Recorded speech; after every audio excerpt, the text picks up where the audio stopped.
Mexico উপসাগরের নাম হবে আমেরিকা উপসাগর।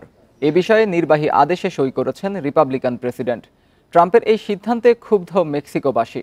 একে আক্রমণাত্মক নীতি বলছেন স্থানীয়রা। এর আগে শপথের ভাষণে মেক্সিকো উপসাগরের নাম পরিবর্তনের কথা বলেন ডোনাল্ড ট্রাম্প। 20 জানুয়ারি শপথ নেন ডোনাল্ড ট্রাম্প। দায়িত্ব পান যুক্তরাষ্ট্রের 47তম প্রেসিডেন্ট হিসেবে। শপথের পরই ভাষণ দেন রিপাবলিকান প্রেসিডেন্ট। কথা বলেন বৈশ্বিক নানা ইস্যুতে।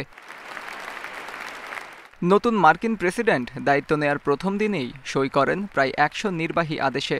রিপাবলিকান প্রেসিডেন্টের সই করা আদেশে ছিল মেক্সিকো উপসাগর ইস্যু।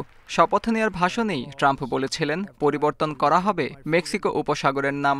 নতুন নাম হবে আমেরিকা উপসাগর। A short time from now we are going to be changing the name of the Gulf of Mexico to the Gulf of America.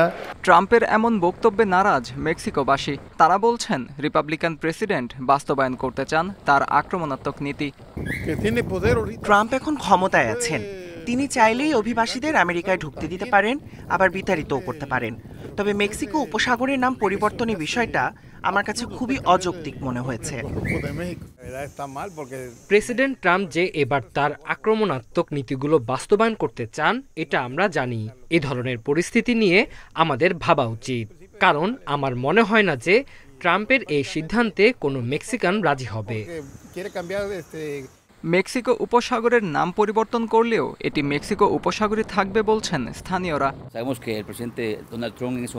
সত্যি বলতে এটা ভুল সিদ্ধান্ত, কারণ মেক্সিকো উপসাগর সবসময় মেক্সিকো উপসাগর থাকবে। নাম পরিবর্তনের প্রয়োজন নেই।